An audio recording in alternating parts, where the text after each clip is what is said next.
What's up, guys? Plus coming at you with another video for your face. And pretty much it seems like this is the habit with both clans right now, where they kind of have you know, equal stars against the other clan and still kind of win the war because of the total destruction. Now, as a lot of you guys know, I am a big advocate of organized attacks, and it just seems like in this particular war, it seems like everything was everywhere. You know, a lot of people made some really bad attacks, and a lot of people made some really good attacks, and it all came down to one little guy over here. As you can see, I think his name's Rudra, and pretty much he came out with a 1-star, you know, equalizer with 2 minutes left on the clock, which really brought the war right back around. Now, a lot of you guys probably thinking, hey, Plus, what's the big deal with this? You know, it's not really a big deal if this guy attacked really, like, you know, it's such a small player. It's not that big a deal. Okay, I'm going to tell a lot of you guys, because I think there's a series in this. I'm not really sure if there is, but I think there is a series in this, and pretty much I think what needs to happen is we need to have something for the leaders, you know, like probably a kind of series for the leaders. And this is for people who are leaders in clans. It's not for your average player, because your average player doesn't get the problems that you get in the clan war. And your average player just comes in and they try to hit their attack and they want to hit it and get out of there real fast, and they don't get it. So there's going to be a couple of things that we're going to want to start talking about, like every single, you know, for the leaders, for example, if we call this series, whatever it is, organized, you know, I don't know what we're going to call it. We're going to call this something, but, you know, the plan is to give it this kind of context, like, hey, guys, if you own a clan, these are things you shouldn't do, and these are things you should do, and these are things you should look out for, you know, and you should always be careful for this, and you should always be careful for that. And I think that's one of the things that will help a clan leader progress in Clash of Clans, to make the best clans, to actually, you know, like get a clan that actually comes together and actually does what the person is hoping for it to do, which is succeed. Now, in this particular war, we had a couple of problems. And pretty much, you know, the first issue that they had were, let me just bring this up right here, bring up the war attack logs.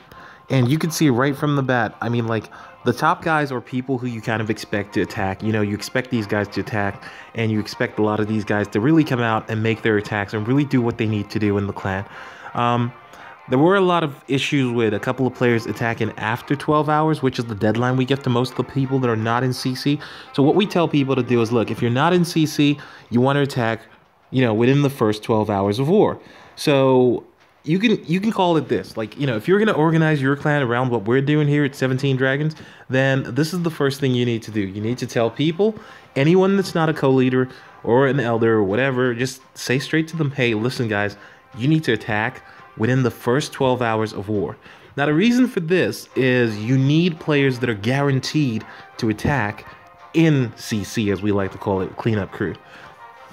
And the reason you need these players that are definitely going to attack is because, well, they have to be skilled players too. It can't just be any and everybody that can be in CC. You know, you've got to have your best players attack last, because that's how you know what you need to do, not what you want to do. So pretty much, okay. So after this video, or during this video, we can literally just add this in here for this time. But in the future, we'll pretty much call this, you know, for the leaders or something like that. You know, I don't know. We're going to give it a cool name. The name has to be cool. But I don't really like for the leaders, because it kind of sounds a little bit, it sounds like a school essay, you know. But anyway, look, first things first. You need to make sure that the players in your clan, they all know when to attack. Like, you know, some crappy players tend not to attack. Okay, well, this is Trapper right here. Now, we've had a little bit of problem with Trapper recently. You know, we actually kicked him. He was an elder, was a co for a minute, and then we kicked him, and then we brought him back because we kind of felt bad. Like, hey, it's not really that nice. And then, like, this war, you could see how close this war was, and Trapper did not attack. But we didn't kick him because, you know, it's not that nice to kick people, because I don't know, like, it doesn't feel right sometimes when you kick a player that's been with you for a while. I think that's probably one of the reasons why, like, you know, no one kicked him. But anyway, Yellow Army, he got kicked, and unfortunately, you know, well, no, he left, if I'm not mistaken. He left. He said that he was not appreciated or something like that, I was told. And this guy, Mr. Is back, like Chibuker is back. Now, he basically, he attacked late, so he had to go. Now, I've given the instructions that anybody that attacks late, is supposed to get kicked, simply because, like, the main clan has the benefit of double troops, boost. So, like, if you have one troop that's level 1, it gets to level 3, and there's no real reason for you not to attack. I mean, we don't really frown on people attacking without, like, a target, but we do tend to have this issue about, hey, you've got to at least use your attacks right. I'm gonna go deeper into this in the actual video, whatever we're going to call this series, for the leaders or clan organization, or how to be the best clan, out there, or how to be the fastest growing clan in Clash of Clans, whatever you want to call it. But there has to be a series name for this. And I don't want to put all the content in here because this is supposed to be the war recap, or maybe it might be the daily update. It really depends on how lazy I am. But anyway, guys, let's just go ahead and have a look at the war recap here anyway, because, it's been 6 minutes and we've just been talking about other stuff. So let's really focus on the actual war recap itself. So these guys that we warred, you can see here that they had a lot of exercise on kind of like wasting attacks last minute. So they kind of wasted a lot of attacks. They kind of went in there and they were trying to hit some of the Town Hall 9s, and they wanted to take the extra stars off the Town Hall 9s to kind of give them that little boost. And pretty much you could see, like, the main clan came in here and they just struck oil right there. Like they hit like 3 stars on 1, 2, 3, 4, 1, 2, 3, 4, 5, 6, 7, 8 right there.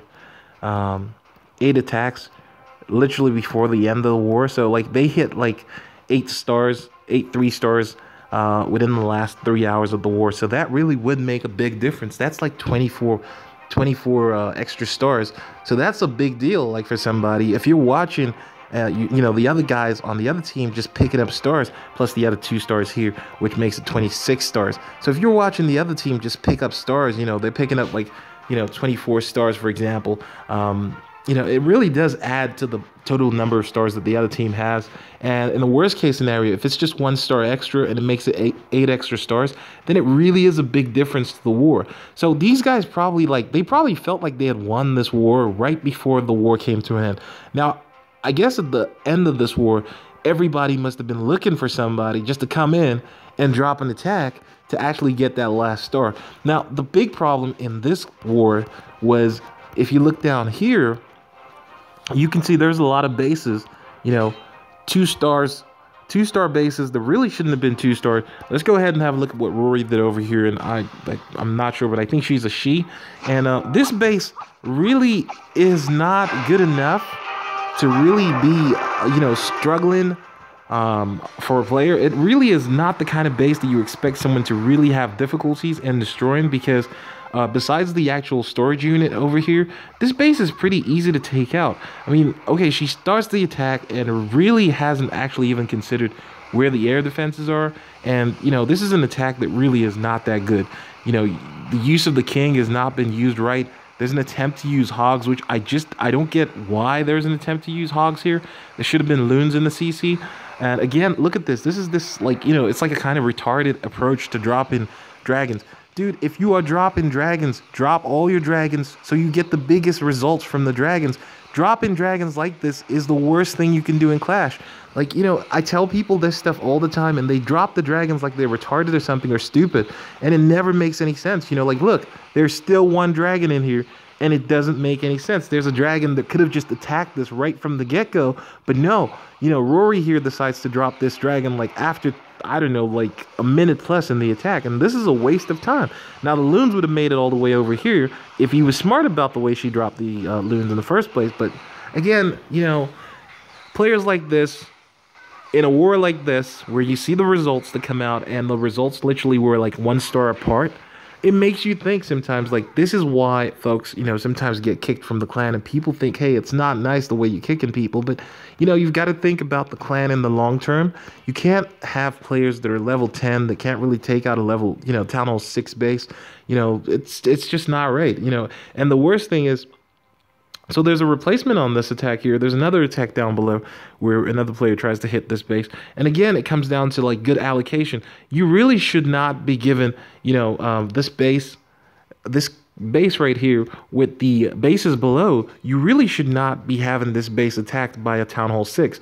You should be having this base attacked by a Town Hall, 7. Probably a Town Hall 7, probably, like one of the late people to come to war late. That's what you want to give them, these bases right here. It just doesn't make any sense sometimes when you see this kind of like war results. And, a lot of you guys probably don't see what happens down below, and you don't see the cleanup that needs to take place. And, you don't really appreciate like how bad things were. Like, for example, if you have a look right here, this is number 33, a Town Hall 6, I guess. And these are people putting stars right up. This is right here. This is a Town Hall 6 or a Town Hall 5. This is a Town Hall 6 or a Town Hall 5. These guys are Town Hall 8s. Town Hall 8s taking out these bases. And pretty much you kind of think, well, guys, right at the start of war, why not just drop the players down a little bit? Like drop the players, the Town Hall 6s down a little bit, and then drop the Town Hall 7s down a little bit and get that cleanup done professionally so it's actually properly done, so you don't end up with like these 1 or 2 loose stars. And when you get these 1 or 2 loose stars, this is how you end up losing the war. Now, a lot of you guys actually, you make a lot of wars where you have like maybe lots of Town Hall 9s, Town Hall 10s, Town Hall 11s. I've never been a big fan of that kind of war because, right now it's not like, if you Valk and you know how to Valk rate and you Valk people that don't know how to defend Valk attacks, because, we've got a Valk attack strategy, defensive strategy for Valks that actually does work. And we've tried it with a clan that actually, they beat the main clan and they came over and they played us and we beat them because they had Valks in their CC, they had Valks in their, attack troops. And one of the easiest things to do to take out those Valks is something, again, that we'll show in one of the videos that will be coming up. It's, the idea behind this game is, a lot of people, they don't see that it's pretty much similar to Clash Royale. And I'm not going to tell you guys what's going on with Clash Royale because, just put it this way. I am so angry with Clash Royale right now that the series for up to Legend League, I don't think that's ever going to end because I've dropped so many cups whilst I was playing. I felt so ashamed. I didn't actually want to even post the video. I feel that bad about how many cups I've dropped that I don't even want to post the video because I feel angry. I actually feel angry at the game. I feel angry at my phone. I feel angry at everything. I'm actually angry right now because I'm thinking about Clash Royale. So that's how angry I am about that game. But probably, as soon as I finish this video, I probably will get up, I'll change over applications, I'll open up Clash Royale, and I'll probably lose another game. And I'll get angry again, and I'll close the game again. And I'll come back tomorrow and lose another game. And sooner or later, I'm going to start paying money for that game because I'm so sick and tired of losing that eventually I'm going to have to pay some money. But anyway, back to this war. As you can see right here, the war really was actually supposed to be won easily by us because, right at the top, we did make a lot of difference at the top. There was a lot of activity at the top. Their number 3 got 3-starred. Number 4 got 3-starred. Let's go ahead and see if we can find a decent 3-star to show you guys, because I know that that's not always easy, Okay, so these are all from Town Hall 10s. That's Town Hall 9. Get out of here. That's a Town Hall... hold on a second. Is that a Town Hall 9 or is that a Town Hall 8? That's a Town Hall 8. Okay. So pretty much, okay, breaking my mouse. I'll just plug in the charger right here and turn that back off. Right. So pretty much what did happen was you could get a lot of these attacks up top that probably didn't go right, and then the attacks that did actually go right, these were, overkills. So this was a Town Hall 9 being attacked by a Town Hall 10. Again, a Town Hall 9 being attacked by a Town Hall 10. A Town Hall 9 being attacked by a Town Hall 9. And that's a Town Hall 11 attacking a Town Hall 9. So you guys can pretty much tell that, there was no point in me showing you guys these replays because they're not particularly great. When you attack a Town Hall 9 as a Town Hall 10, it's not really replay worthy. It's more, let's go ahead and see the most heroic attack at the end of the day. This was what really won the war. So it deserves a moment of silence. Let's all sit back and watch this. Remember, this guy, Rudra, he is actually a Town Hall 6, if I'm not mistaken. or maybe a Town Hall 7, but you can see right here his troops are still Town Hall 6. So this was even more epic in the sense that this actually won the war for us. So I'm going to go ahead and just shut the hell up, and you guys can really appreciate this, you know, war winning attack right here. Let's hit that double speed.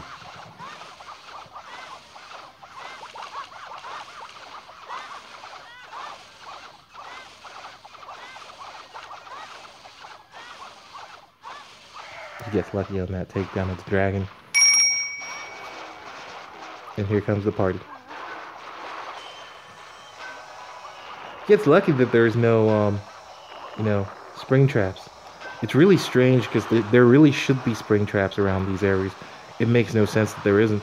Now, the weirdest thing that happens here is he's about to drop his CC troops. And, you know, when I first saw this video, I was like, I'm just wondering what's in the CC because, like, he hasn't dropped it yet. Like, what the hell does he have in CC that he hasn't dropped the troops yet? And then this comes out, and I'm like, oh my god. Like, can you imagine if there was a big bomb somewhere here? This would have ended this attack, like, right there. And this whole thing just kind of, it was all on a shoestring.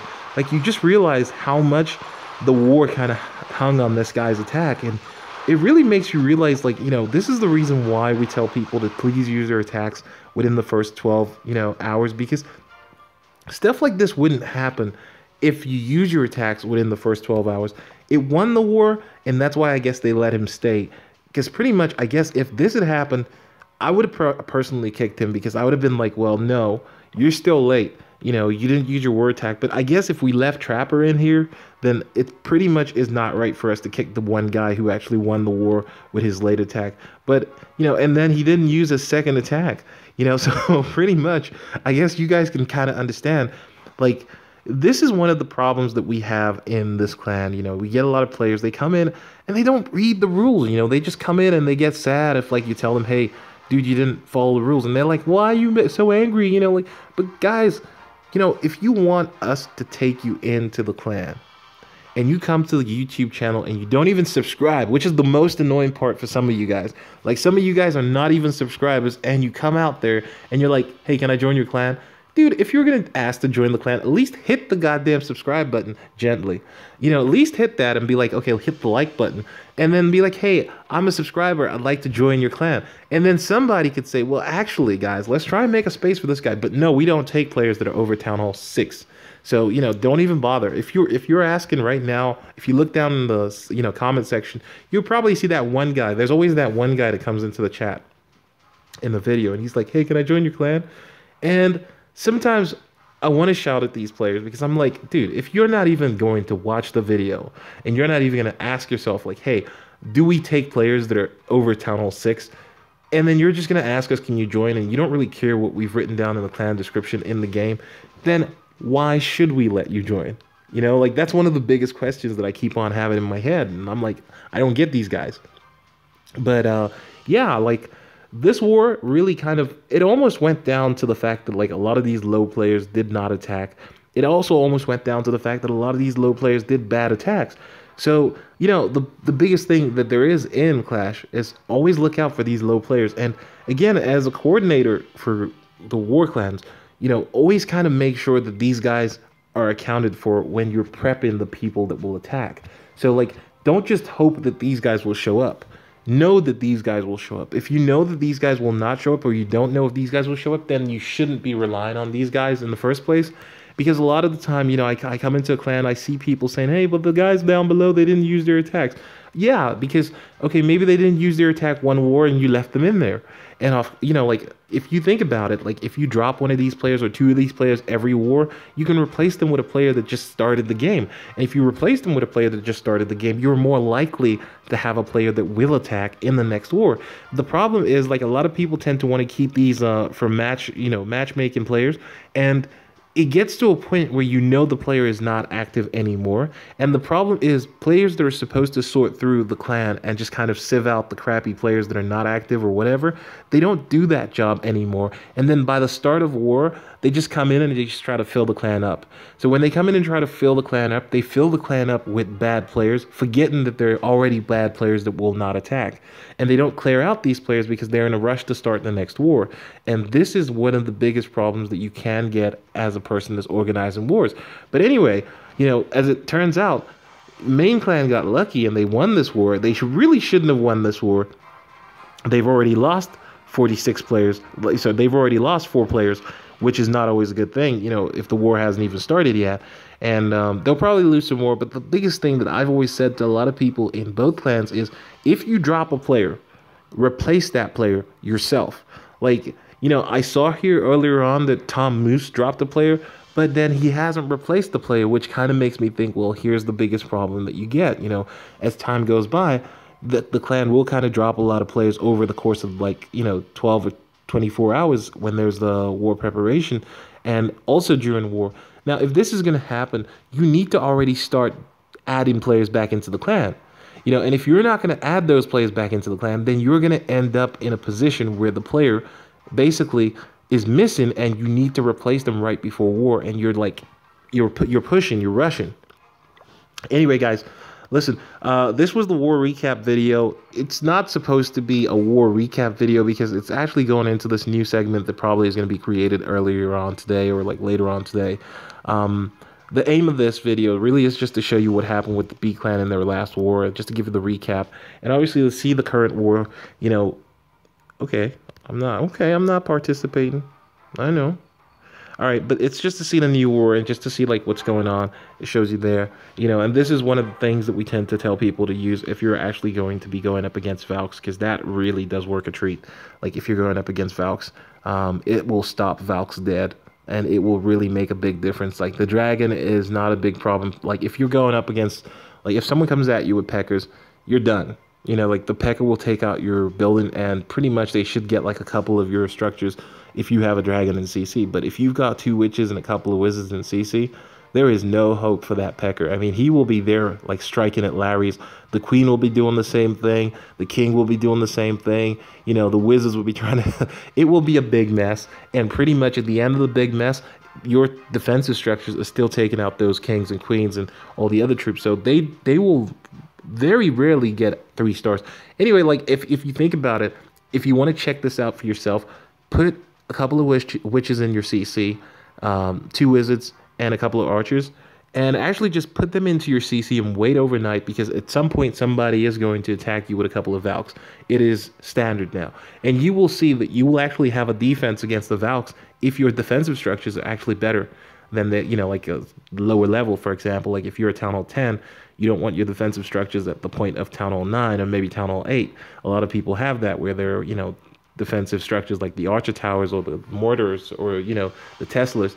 Important things like the Teslas that aim for the Peckers, those are not upgraded enough for most people. So if you've got all of those things up to date and they're at the highest for your current Town Hall level, you know, 99% of the time, Valk attacks that come at you when you've got witches and wizards in CC, they will probably pull off a maximum of 1 star, if not none. But you've got to be smart about it. But the problem is the witch is very expensive. And because the witch is very expensive, a lot of people don't like putting witches in CC. And a lot of people don't brew witches to give to people that need troops. So it's not very easy to get witches from your clan mates. Wow, this video is long. Anyway, guys. This video is long, and we've been on this journey together. So go ahead and hit the like button. Don't forget to subscribe if you're new. And keep an eye out for the next video that's going to be coming out at some point today. I guess we need to start this series about, like, for the leaders, because I think this is a series that actually will get people interested, rather than just have like a war recap video where people see what's done. At least this will show you how to do what we're trying to do, what we tend to do when it's done right. Anyway, guys, this has been your boy Plus. You know, don't forget to watch the next video, and I'll catch you guys later. Take care.